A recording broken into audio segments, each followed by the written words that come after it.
Meus amigos, vamos agora falar sobre a Lei Processual Penal no Espaço. Vamos para a tela, então.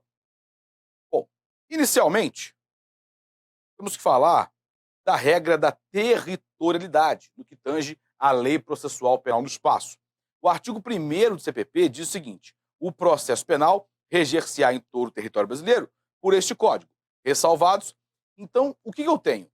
Como regra geral, eu tenho a regra da territorialidade. Ou seja, eu aplico a nossa lei processual penal ao processo criminal que tramita no nosso território. Essa é a regra. Eu vou aplicar a nossa lei processual, a lei processual brasileira, ao processo que tramitar no Brasil. Maravilha. Mas não tem exceção nenhuma? Tem. Existem exceções. Vamos ver? E essa lei processual como por excelência, né, é o CPP. Vamos lá. Exceção: tratados e regras de direito internacional. Essa é a primeira exceção.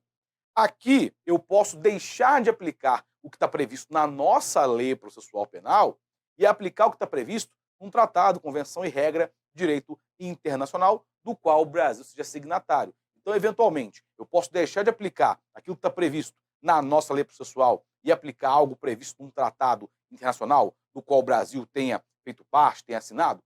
Posso, é perfeitamente possível. Por isso, não é absoluto no que tange a esse aspecto, a territorialidade. Eu também tenho como exceções as prerrogativas constitucionais do presidente da República, dos ministros de Estado, nos crimes conexos com os do presidente e dos ministros do STF nos crimes de responsabilidade. Pessoal, esqueçam que está aqui, né, esses artigos aqui, eles são da Constituição antiga, né? O Código de Processo Penal, ele é antigo, ele é de 41, então esqueçam, ele não é da Constituição atual de 88. O que esse inciso segundo basicamente diz? Diz o seguinte: olha, ao processo criminal que tramita no Brasil, eu, como regra, aplico o CPP, que é a Lei Processual Penal Brasileira por excelência. Mas nesse caso específico aqui, da chamada jurisdição política, eu não vou usar o CPP. Aqui eu tenho a chamada jurisdição política, julgamento de crimes de responsabilidade, que são aquelas infrações político-administrativas que podem gerar perda de mandato, por exemplo, como aconteceu com a ex-presidente ou ex-presidenta Dilma Rousseff, como preferirem, né? Nesse caso, eu não uso o CPP como norma principal. Eu vou usar outras normas, como, por exemplo, o regimento interno do Senado, né? E outras disposições previstas na Constituição, enfim. Embora eu possa me valer do CPP de forma subsidiária. Quando eu não conseguir resolver uma situação com base nessa legislação, eu posso usar uma previsão do CPP de forma subsidiária, a suprir essa lacuna. Mas, a princípio, eu não vou usar o Código de Processo Penal, nesse caso, de jurisdição política. Outra exceção que eu tenho, em que eu não vou usar o CPP de forma primária, é o inciso 3º, processo de competência da Justiça Militar. Aqui eu vou usar primordialmente o Código de Processo Penal Militar. Se o CPPM ele não regulamentar alguma coisa, tiver alguma brecha, faltar regulamentação no CPPM sobre algum ponto, eu vou lá e me socorro do CPP. Eu uso o CPP de forma subsidiária, mas não vou usar de forma principal, de forma primordial. Outras exceções: inciso 4º, os processos de competência do Tribunal Especial, esquece, isso aqui não existe mais, é um tribunal de exceção, não tem previsão mais, tá? Esqueça isso. 5, os processos por crime de imprensa. Hoje, né, nós não temos mais o regramento especial com relação aos crimes de imprensa, tá? É porque teve decisão da STF pela inconstitucionalidade dessa lei, então esqueça isso aqui também, não se preocupe com isso. E, parágrafo único, aplicar-se, entretanto, esse código aos processos dos incisos 4 e 5, esses últimos aqui, quando as leis especiais que os regulam não dispuserem de modo diverso. Na verdade, não é só aos incisos 4 e 5, é para qualquer caso em que o processo penal, o CPP, ele não seja previsto de forma primordial.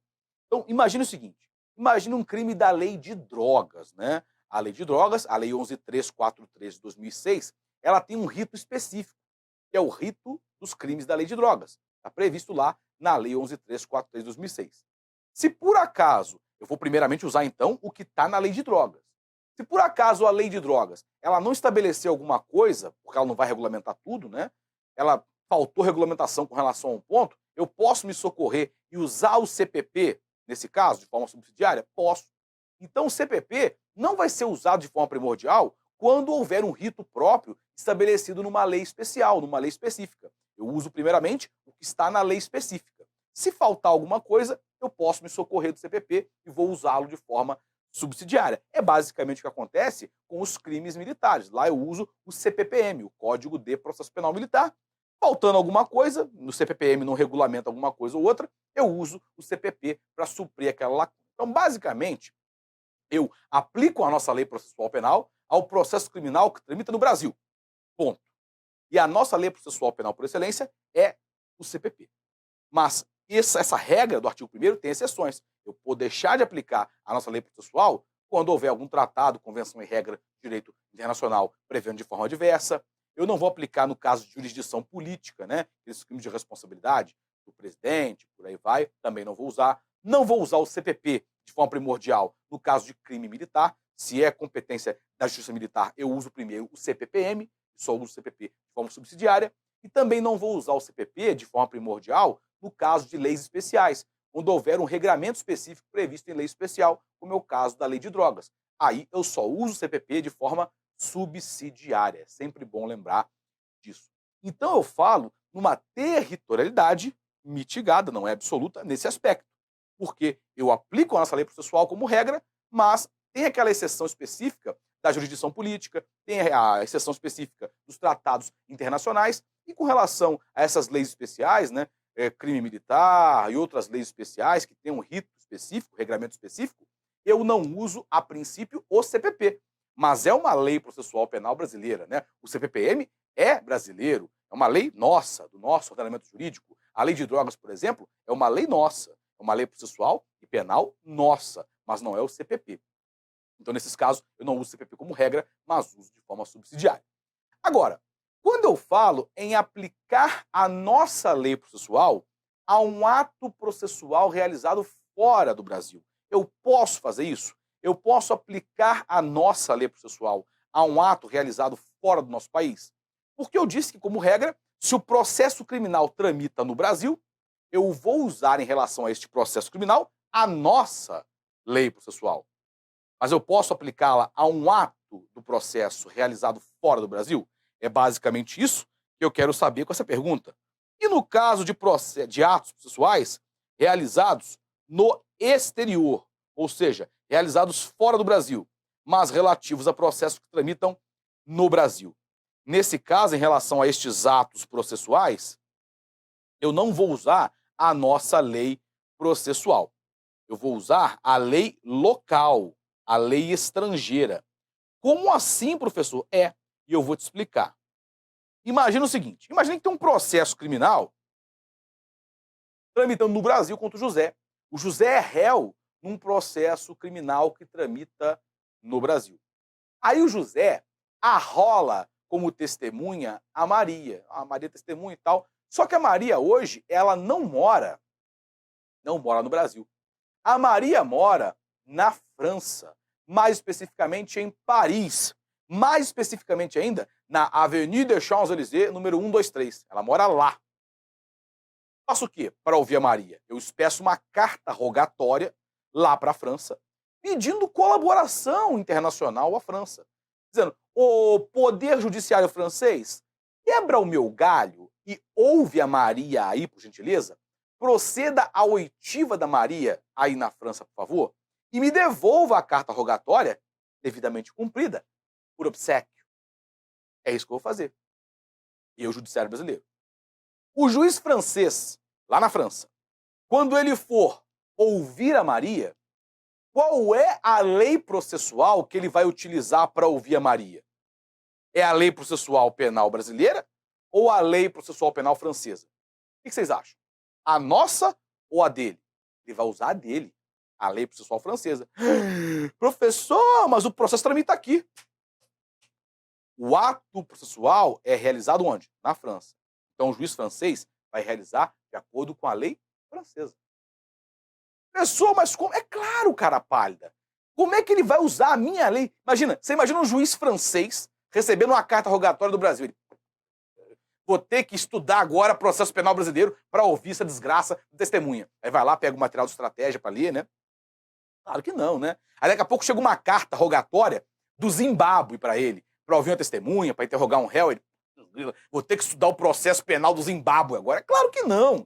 Ele usa a lei dele, a lei local. Eu não posso impor a ele a utilização da minha lei processual. Eu já estou pedindo a rogatória, ele está fazendo muito de me ajudar. Ouvindo a testemunha lá, ele vai ouvir de acordo com as leis do país dele, e não de acordo com a nossa lei. Então, apesar de ser um ato processual relativo a um processo que tramita no Brasil, se o ato é realizado fora, ele é realizado de acordo com as leis locais. Cuidado com isso, tá? Vamos lá. O CPP será aplicado a todas as ações penais e correlatas que tiverem curso no território nacional, nelas incluídas as destinadas a apurar crime de responsabilidade cometido pelo presidente da República. E aí, pessoal, certo ou errado? O que vocês acham? Quem tem aí? Vamos lá. Certo ou errado? Tá correta, tá errada? Tá evidentemente errada, né, pessoal? Tá incorreta, não está correta, tá errada, portanto, a assertiva, porque isso aqui é uma das exceções, chamada jurisdição política. Eu não aplico aqui, portanto, o CPP.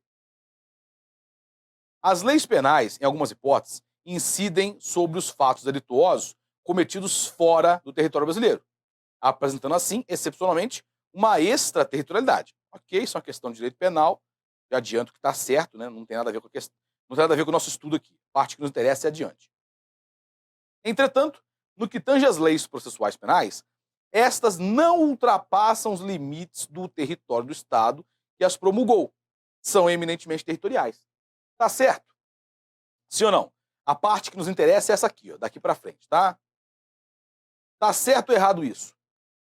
A lei processual penal, ela fica restrita ao país que promulgou a lei processual? Ou eu posso pegar a minha lei processual e aplicá-la a um ato processual realizado fora do Brasil? O que vocês acham? Tá certo ou errado isso aqui? Vamos lá, pessoal. Tá correta, tá errada? Hein? Certo ou errada? A assertiva está correta. Acabei de falar. Se é um ato processual realizado fora do Brasil, eu não uso a nossa lei processual. Esse ato será realizado de acordo com as leis locais. Acabei de falar. Está correta, portanto, a assertiva. No que se refere à lei processual penal no espaço, julgue o item. Vamos lá. A aplicação do princípio da territorialidade, previsto na lei processual penal brasileira, poderá ser afastada se, mediante tratado internacional celebrado no Brasil e referendado internamente por decreto, houver disposição que determine, nos casos que ele indicar, a aplicação de norma diversa. Tá certo isso? A questão diz basicamente o seguinte: olha, como regra eu tenho a territorialidade. Eu aplico a lei processual brasileira ao processo que tramite no Brasil. Mas isso pode ser afastado por conta de um tratado internacional que preveja de forma diversa. O que será que está previsto no artigo 1º, inciso 1, do CPP? Exatamente isso. A ressalva de aplicação da nossa lei processual quando eu estiver falando de previsão diversa em tratados, regras e convenções de direito internacional que estabeleçam de forma diferente. Então a assertiva está correta, né? Se houver previsão num tratado internacional de forma diferente, que eu não vá aplicar a nossa lei processual, isso afasta a aplicação da nossa lei processual. Em razão do princípio da especialidade, a existência de lei especial que verse sobre determinado procedimento, veja, lei especial que verse sobre determinado procedimento, por exemplo, ó, que exemplo que eu sempre dou para vocês? Exemplo, lei de drogas, que traz um rito específico para os crimes daquela lei. É só um exemplo, né? Nesse caso, impede a aplicação do CPP, ainda que de forma subsidiária. Está correto ou está errado isso, pessoal? Se tem uma norma, uma lei especial, que estabeleça um procedimento, um rito específico, isso impede por completo a aplicação do CPP, ou seja, o CPP não vai ser usado nem mesmo de forma subsidiária? Certo ou errado? Errado, né? Por quê? Eu vou usar o CPP de forma subsidiária. Eu não uso de forma principal. Primordialmente, eu vou usar o rito da lei especial, que está contido lá. Mas se faltar alguma regulamentação sobre alguma coisa, eu recorro ao CPP, né? Eu me socorro do CPP. Então eu uso o CPP de forma subsidiária. Logo, a parte final da assertiva está incorreta.